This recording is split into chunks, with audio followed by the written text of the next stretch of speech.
Okay, so you'll notice I've added a little bit of color here to the hair. As a matter of fact, if I put that in a layer, I call that hair, and this is going to be my base color.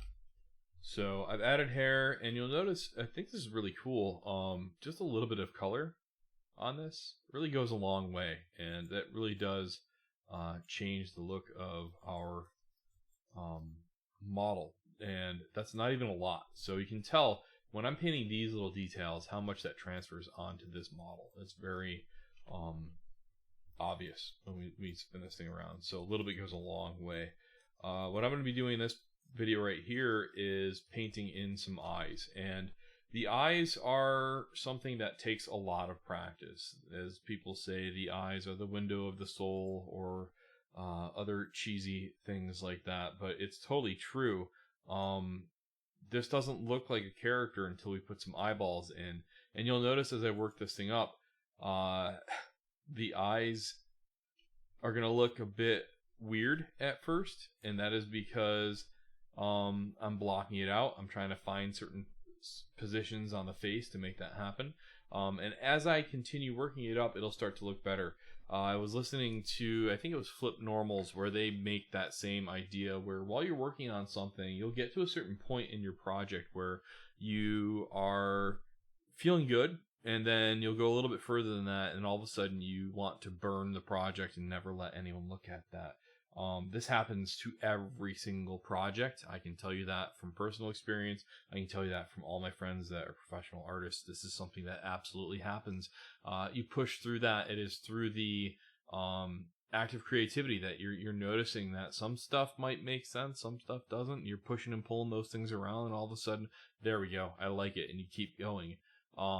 It's that point too. I think that those who aren't really cut out for it, they tend to just abandon it. They don't want to keep going with that. And I equate that to like a sport, right? So if like for sports, it's gonna hurt when you're running your first couple times. It's gonna hurt taking your first hit if you're playing, I don't know, football. I don't think they do that in basketball. But it's those who are willing to get back up and keep going, as cheesy as that sounds, and learn from all that they keep going and make better stuff. So it's very true in the art world. I'm going to try to not make as many sports analogies because I'm not really a sports person at all. I played lacrosse for one spring, and I think I got on the field for about 5 minutes and had no idea what the hell I was doing, and got pulled off of it. So, am I proud of that? Yes. I really don't like team sports personally. I like to beat it, beat my own drum. I don't know what the hell you call that. Run, beat to the rhythm of your own drum, whatever that is. I've never really found herd mentality to work for me. So, but anyways, how do we get this stuff to work? I've got some shadows painted in here that are helping me. I've got the planes that really isn't planes anymore. It's just kind of stuff that's not associated with this piece. But I'm not gonna merge these down because I can't merge them correctly. It's gonna impact the color. Let's say I just try to merge this, and I'll hit apply. It's getting darker on certain areas, so I'm actually gonna leave these alone. If they're doing what I want them to do, I need to start trying to come up with some rules for my eyes. So to do that, I'm going to actually make a new layer, and I'm going to group that under March to the Rhythm of Your Own Drum. I just got that. There you go. Yeah. So, okay, I've got this layer right here. I need to add something in here that looks like an eyeball. And to do that, I need to try and lay down probably an eye, right? So eyeballs are, oh yeah, I think I heard one of you say it. They're round. You're right. Thank you. So I have an eye here, and I'm gonna make a round shape, and we're gonna say that the stroke is non-existent. So good, and I'm gonna move that up. Okay, from here, we need to make a mask for this because this is gigantic. But before we even do that, I'm going to make a duplicate of this layer and shrink it down, holding down the Alt key. And when I do this Alt key, it'll shrink it down from the middle. So that's pretty helpful. All right, I've got about here. I can't see it. Let's do a color overlay. And with color overlay, I'm going to go with, let's go purple this time. So she's going to have purple eyes. And by purple eyes, I don't mean like scary. I mean, let's go around there. Okay. So I've got purple eyeballs. And before I do anything else, what I'm going to end up doing is hitting OK. And watch the horror that unfolds as I hit Control S in Photoshop. Okay. Oh, she's beautiful. Okay, that's to be expected. We took googly eyes and we stuck them on her face. But, you know what? There's some good news here. There's some sort of a soul here. Demonic, yes. But something that our brain is latching onto and representing as some sort of a entity. It's no longer just polygons, but whoa, that thing is alive. And by alive, maybe more like a dead fish glare than something I'd want to talk to, but it's getting there. So how do we build this up, and how do we make this actually feel like some eyeballs that are on a human being that would have eyelids and things like that? Well, the first thing I'm going to do is actually take this ellipse tool, and I'm going to actually go into my effects here, and I want to go into a stroke. And with the stroke, I don't want a lot of it. I just want a little bit. And I want to make this like a darker color of the, let's see if we can change that up here. Yeah, that's working. Let's see.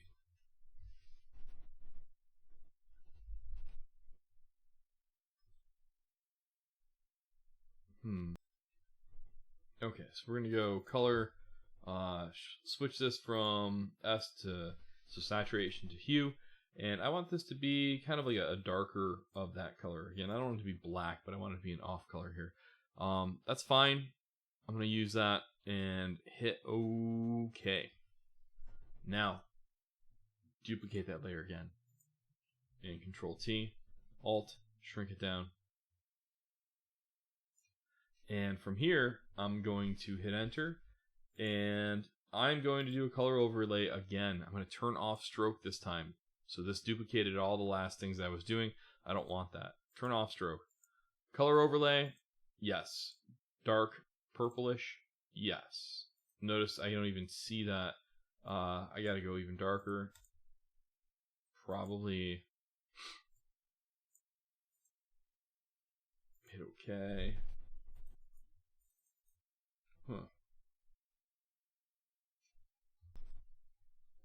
Okay, so that wasn't changing. I just had to go into my selection tool over here, and I changed the fill to a darker color here, and now that's making sense. So if it was white, it wasn't really going to allow for that to happen. That's working a lot better. All right, now that I'm at this point, I need to start to draw out some of those little lines that are found in the eyeball, and let's see if we can get that to happen. Okay, so the eyeball has a lot of stuff going on with it. One of the things that happens with the eye, you have a darker tone around the edge. You have little veins. I'm not even include those, I don't think. I'll add some shadow. We definitely have shadow. We have our pupil, and we usually have this ring around the edge of the pupil. And we can see these really kind of freakishly weird but gorgeous little strands in our eyes, and that's present in all eyeballs. So I'm going to try and get something represented like this. This horrifies me.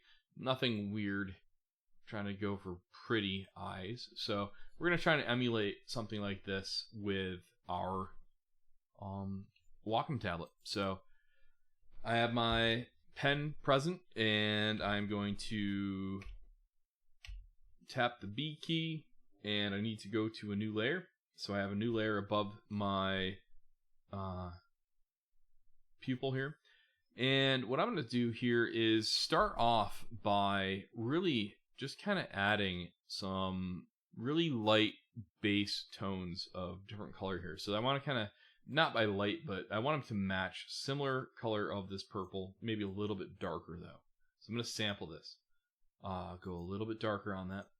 And my brush right now, I have my default legacy brushes loaded. Again, that's under, you can do get more brushes or legacy brushes and load those up.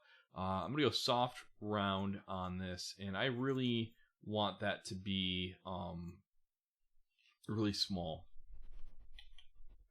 And the goal is that I'm actually going to go underneath the pupil on this layer, because I'm going to draw out into this next step here.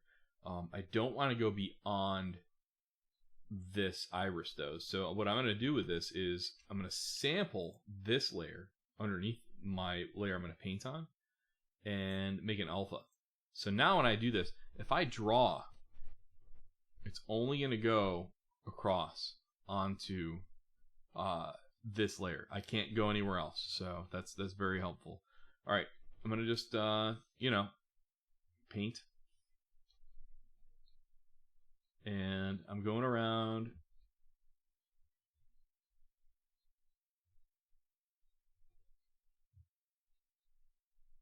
Okay.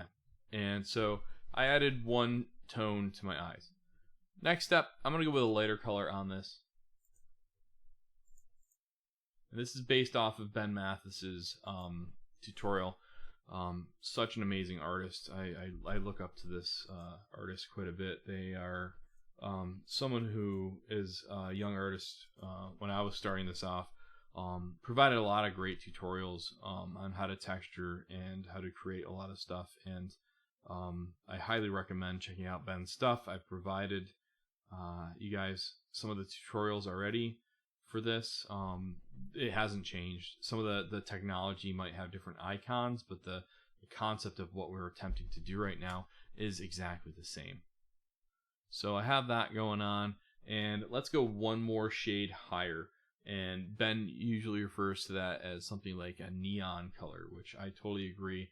We're gonna make a new layer, and I'm gonna sample the shape of my alpha again. And with this, I'm going to make an even higher color. Now, could you do this all in one layer? Yes. But this is that idea that maybe your art director comes by and says, hey, wait, why are you going this far with this? I really wish you had consulted with me to do this or that. I like the ideas you were going with, but it's not representative of what we were trying to do. Maybe we need to change the colors from being purple to blue, whatever that is. By doing these in separate sheets, or layers, you're not going to mess up everything. You're just going to mess up the one layer at a time. So I'm going with something radical like this pink, and I'm going to go around here. Now that seems crazy to go with that color. However, if I knock that back, it still seems crazy. So what we're going to do is drop our flow and then try that. There we go. So now I have those highlights in the eyes that we see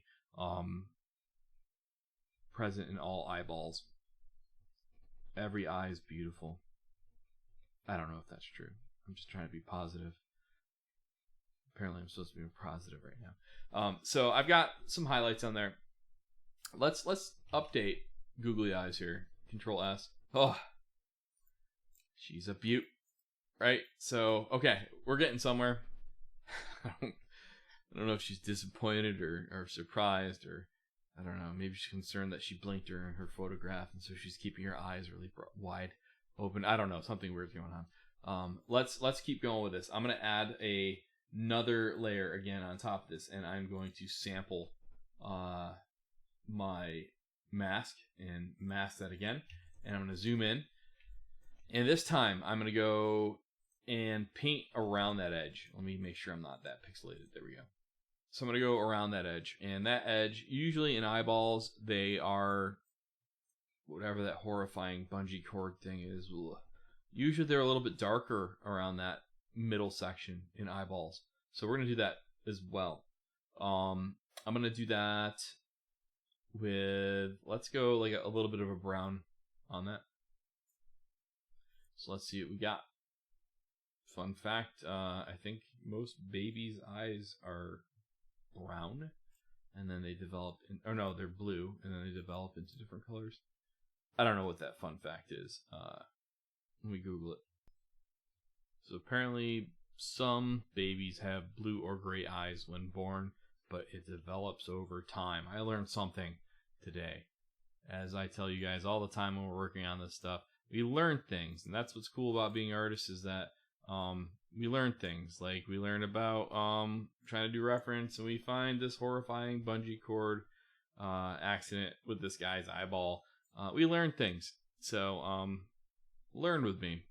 So some babies have blue or gray eyes. Not all of them do when they're born.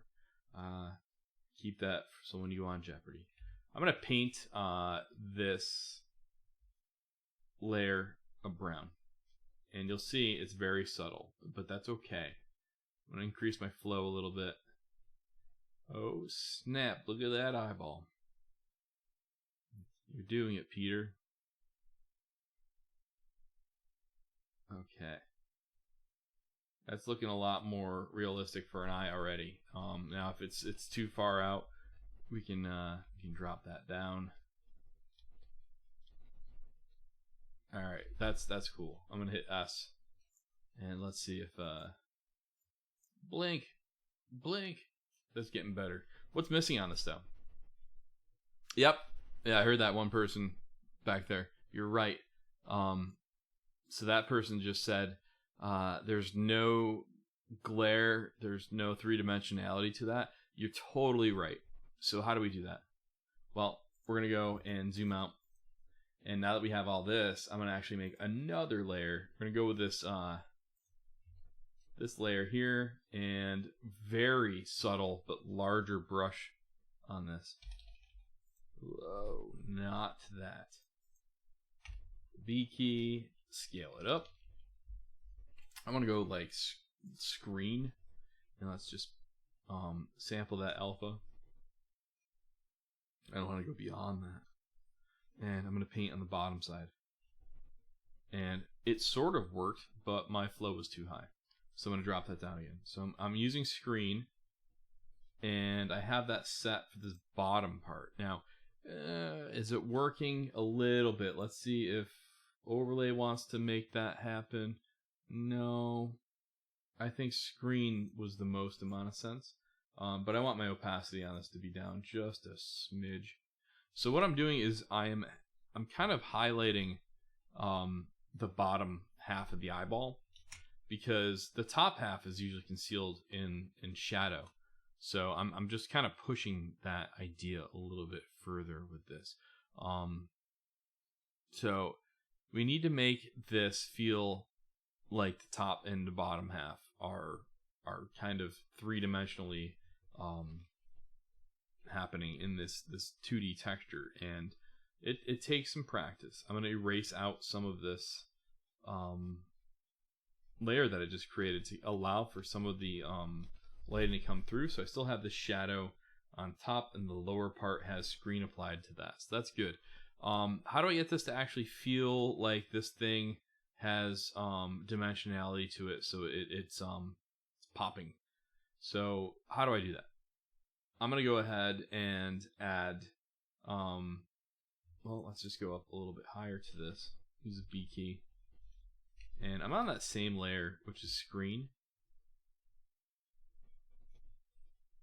I'm going to try, this time, maybe like a blue. And I want my flow higher. There we go.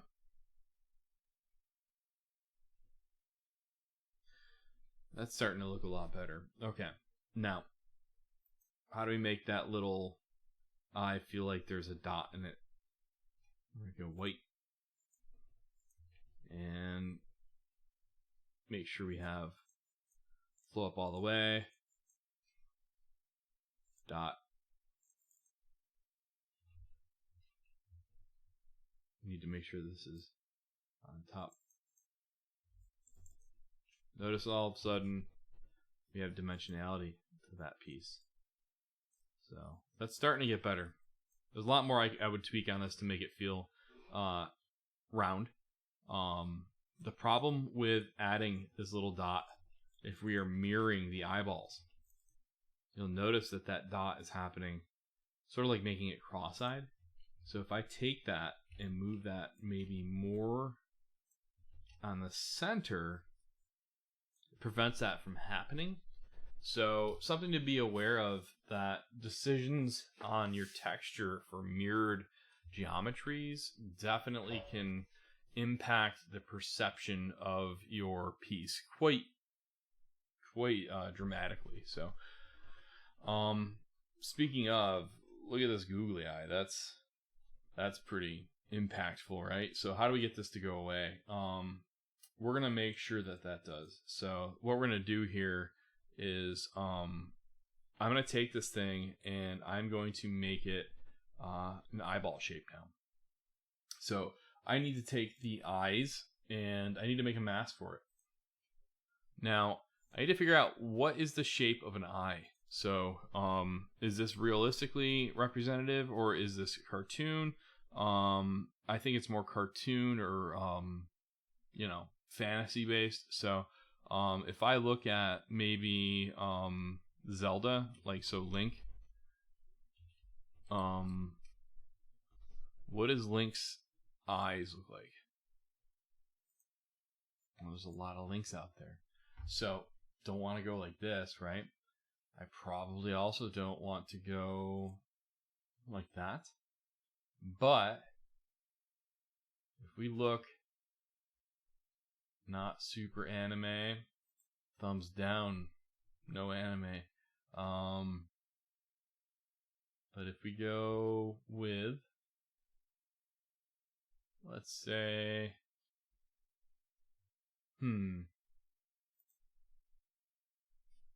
yeah, we're gonna try to use one of these here. Let's say if I try to use,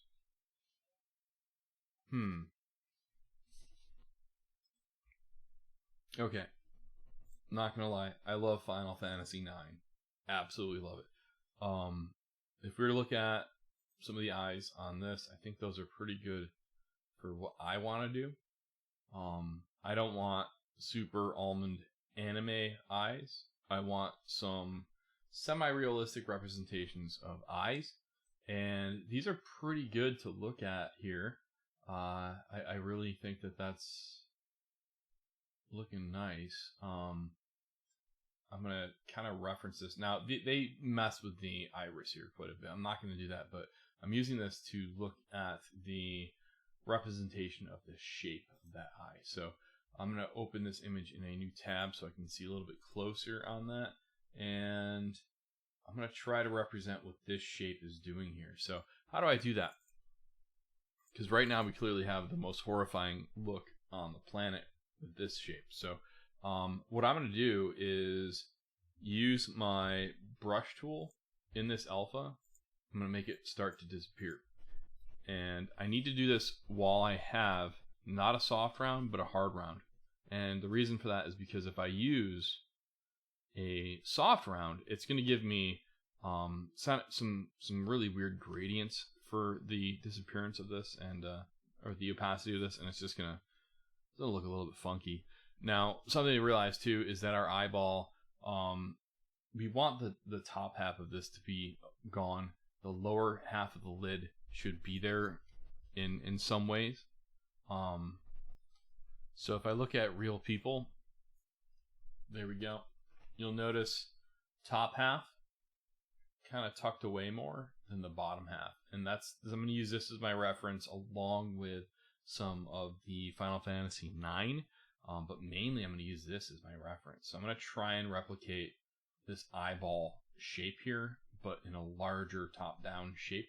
So I'm going to use my brush to start to get rid of stuff. And while I do this, I'm going to be saving so I see what this this change happens to in Maya. So I'm gonna erase, but doing that, make sure my opacity is set to 100%. So as I do this,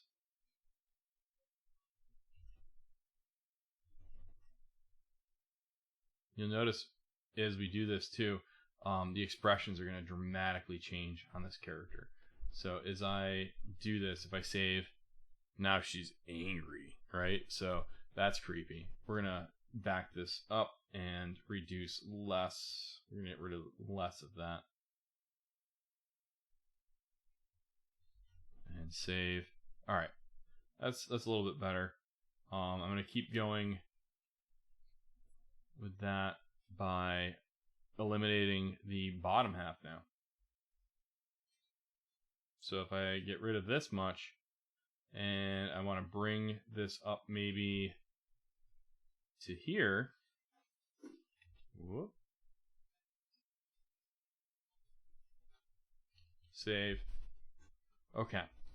Now, again, when we look at something in 3D versus the 2D, a lot of stuff is changing because this is a two-dimensional image that looks different because our eye is looking at it straight on versus what's happening with the UV unwrap. So this UV unwrap is showing me, right now I think we're perceiving this as she's angry, right? So what we need to do is try to figure out how do we fix that. And one of the different things we can do is taking all of the iris and everything above that. I'm going to group that inside of this layer, and we'll call this iris. And now if I hit Control T, I might be able to scale that down. And let's move this over. All right, Control S. Okay. Now, that's going for a more realistic look on the character. I'm over-exaggerating this, so I am giving it a larger shape to that. So I'm not going to go and scale that down that much. However, with this, if I start to look at this shape a little bit more, I can tell that I need this to dip down, and this part goes up and then stays up and then kind of dips a little bit more right here. So to do that, I'm going to go into my eyes and I'm going to paint back some of my color, or my alpha.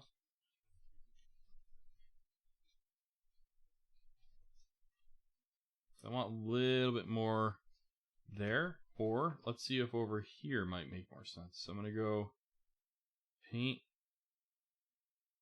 this, go to black and paint that out.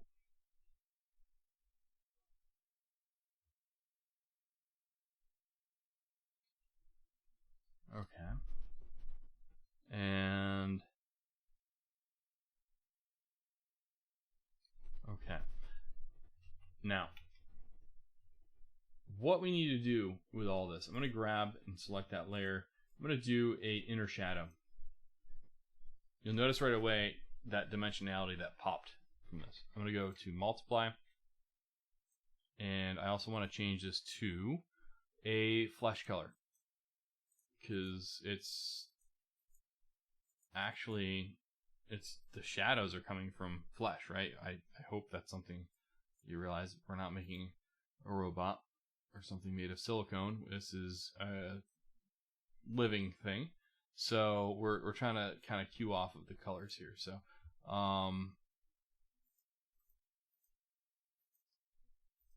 there we go. It's pretty good on that color. Let me save that. And you can see how that's being interpreted right here. There's things I like and I don't like. So what I'm going to do is take this whole thing, Control T, scale it up some more. You'll notice it went out of place right there. So, okay. And if I hide that bottom part, I can kind of stop letting my brain interpret that really weird grandma scowl that's happening right there. So if I save this, hit OK. This bottom part is causing my brain to react to the expression, where it's like those terrible America's Funniest Home Video videos where it's just a bunch of bad parents that feed their children lemons for the first time, and all the kids like cry and make terrible faces. So we're gonna censor her mouth right now, so I don't see that, because I want my brain only reading the expression of the mouth or the eyes. Okay. And this is distorting because it's actually displaying on 2 screens, so I just have to fix this part. There we go. Bring that down. Okay. So now I can have an unbiased view because I'm centering her face. Okay. So I can tell right away I need to do some stuff on this to fix it. It's got a lot of weird stuff going on. I also think that, again, this group might need to be adjusted so it doesn't feel as big. So I'm going to hold down the Alt key, scale that down a little bit more, and save it. Okay. So this is something, and this always happens with me, is I have to go back to areas. Once I'm at a spot, like I've said, I have to evaluate it when I add more things to this. Because right now it's not done. It needs a lot of other things. There's no eyebrows or eyelashes, and there's a lot of other things that need to be added to this before I start to really keep going at this. If you keep working on the same spot, you're getting too myopic and you're not able to make proper judgments because you're not able to evaluate the thing from the proper brain. My brain isn't working. The proper thought process, right? So Gestalt theory, the sum of all parts are what culminates and becomes that whole. This isn't. I'm going to be teeter-tottering back and forth on making decisions that are maybe not important until I actually get some other pieces in. So the first thing I'm going to do here is go for my eyes, and I'm going to go another layer above these eyes and paint in some other details. Those details are eyelashes. So I need to use something like not 100% black, but a dark gray or something like that. And I'm using a hard brush again, and I'm going to bring this down. And now eyelashes are a fun thing that they follow a path. They're not everywhere, so we're not going to just draw like, oh, I got some eyelashes, we'll just go all the way around here. No, there's certain spots that have more eyelash than others. So we're going to start by painting in. I'm doing this kind of sloppily, and I don't care. Because what I'm going to do is clean this up with my eraser tool. So I've got this going. I'm going to use my eraser tool to clean up some of these edges. And I'm again going to do this from the bottom. Now the bottom, you're going to notice there's more eyelash. I'm going to drop my flow this time.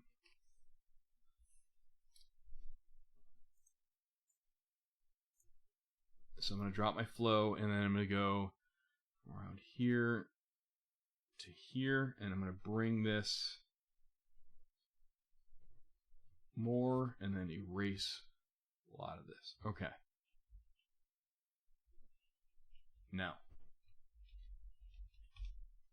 erase to build some shapes on that.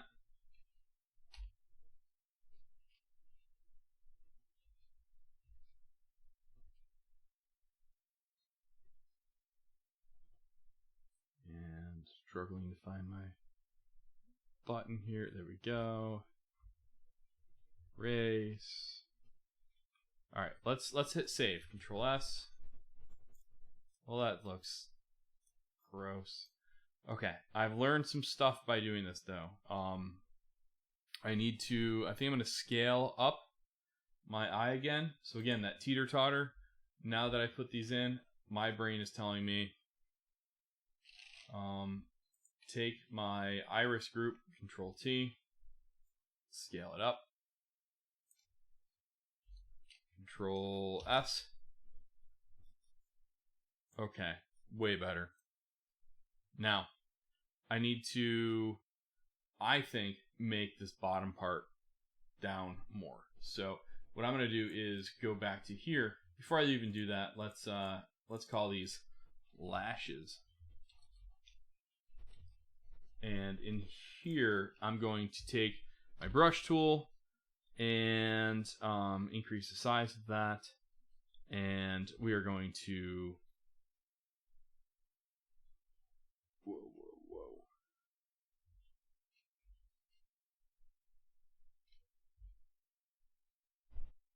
We need more of this. So I'm going to increase my flow. I want it to be more eye there.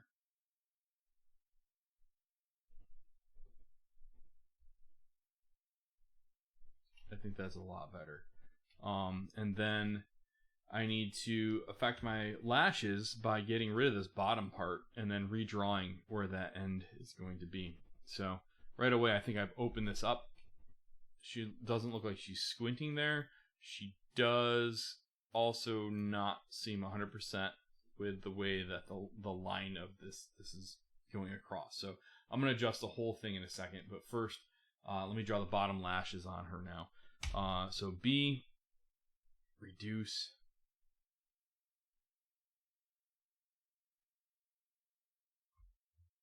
And now let's draw my flow way up and then bring, of course I wasn't even using it. All right, flow.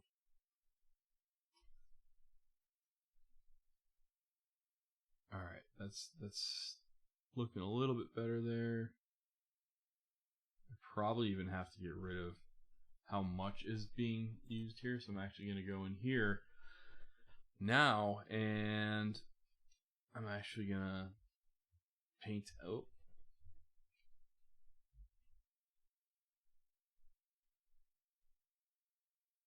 Paint that this way. So now erase this part and let's draw it in again. And flow, increase.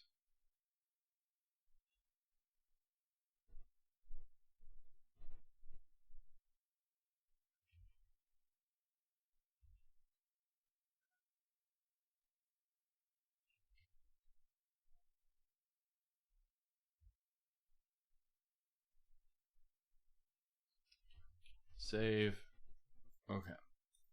Now, you'll notice this looks like it's dipping down in here. That's because of the UVs. This doesn't look as bad in the 2D texture. So what I'm going to end up doing with all of this, so I have all of these things, the lashes, the eyes, Control G, we'll call that eyes now. So I have layers upon layers to the eyes. Control T, I don't know why eyes are, so I should only have that. Control T, there we go. I'm going to scale it, or rotate it this way. Control S. Now I'm changing positions on this. So I don't like that at all. I'm going to open this up and Control T. Scale down. Nope. Let's open up this. This should be the iris. I'm going to scale that down again. Over.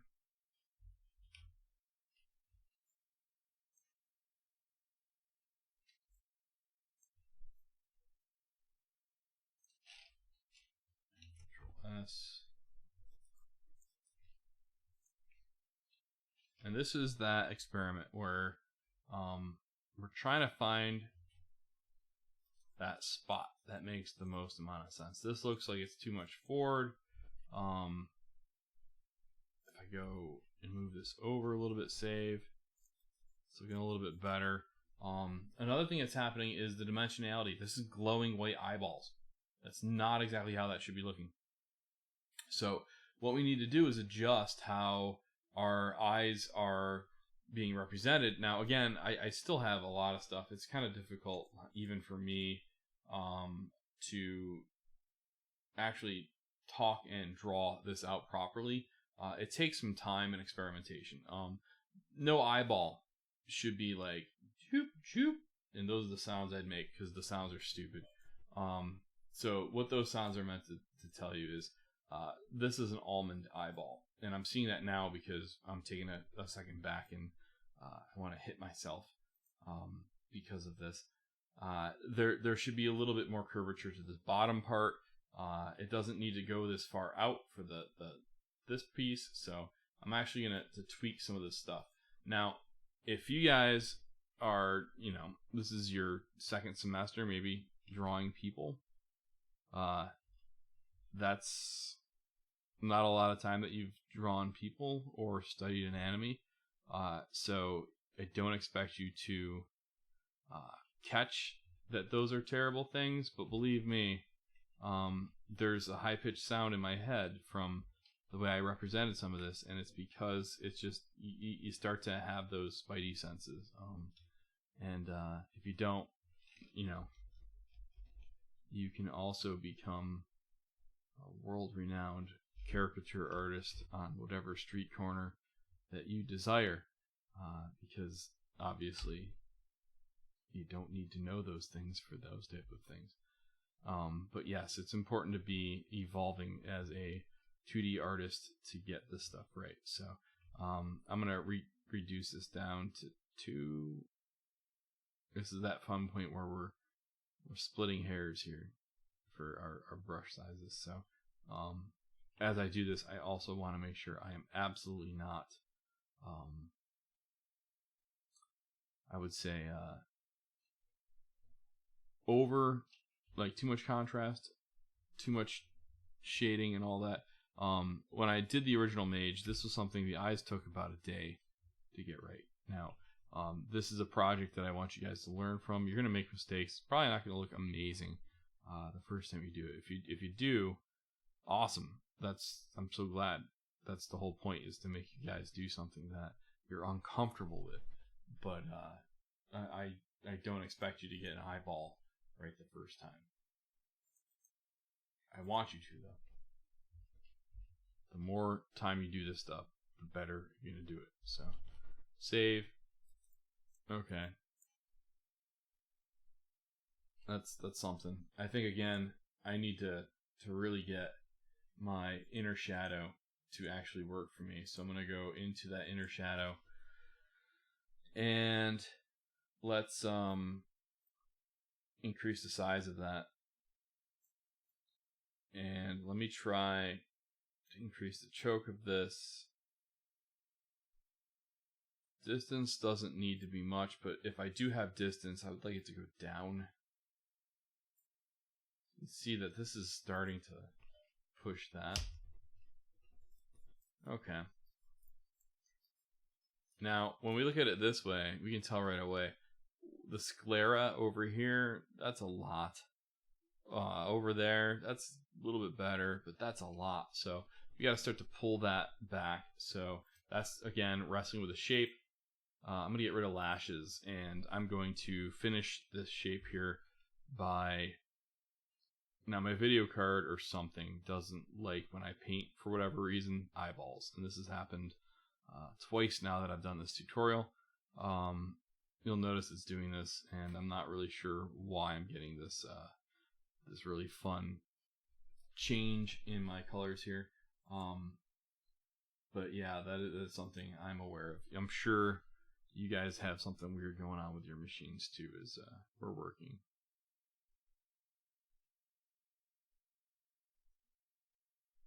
It's the other part about being a digital artist. In the Renaissance time period, people had to, make their own paint. That was kind of a normal thing. You studied under a master, and you learned all sorts of amazing different things to figure out exactly how art was made. And back then, it wasn't like, oh, I gotta sharpen my pencil, or I gotta buy a new flash drive. It was straight up, oh, I gotta mix a bunch of pigment with some binder, and I gotta make it so it actually lasts for a long time, whether it be on a church wall or, you know, for some rich person's home. Those were all things that needed to happen by the artist. And nowadays, you go to the store and you buy a flash drive and you download software. That's what we're having to deal with for the technical requirements. Most people know how to use a computer and at least how to install software, things like that. But we're having to deal with, you know, hey, my machine for whatever reason stopped working last night and it made a weird noise. Well, you can give up, or you can try and figure out how and why that happened. And so the requirements for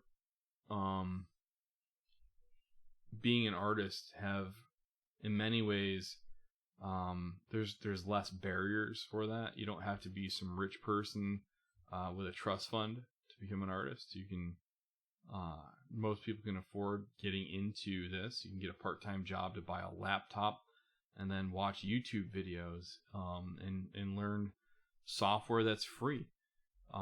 So it's important for us as digital artists to understand that for every person who says this is too hard, there's about 20 other people out there who say, you know what, I can figure this out. It's going to take a little bit of heart, a little bit of time, or, you know, my video card isn't really rendering right now. I got this fragmentation. Is that going to stop me, or am I going to complain and tell mom and dad I need a new laptop or something because of that, or am I going to push through that? So I don't even know what that rant was. So I was just trying to paint and talk at the same time. And as I did that, look what I fixed. She's looking a lot more normal, I would say. Less creepy eyeballs. I reduced the sclera on this side, and I still think I need to tweak some other stuff. I think the eyes for the iris, I'm going to shrink them down a little bit more. And I'm going to save that. And I'm going to take all of the eye, all of it, scale it up this time. Okay, you'll notice right here, if we look at it just on the texture here, it looks really weird. I wouldn't imagine that to transfer to this piece the way it is, but it is actually working pretty well. It needs a lot of cleanup, but we're starting to get the eye to form a 3D shape that works best. I can get rid of this. Why so serious? We're gonna put that back. So again, we can let a lot of stuff influence us. I don't want her frown to influence me right now. I'm gonna keep that back. So there's some eyeballs, and again, my tutorial, really weird quotes and weird sayings and jib jab that I gave you guys.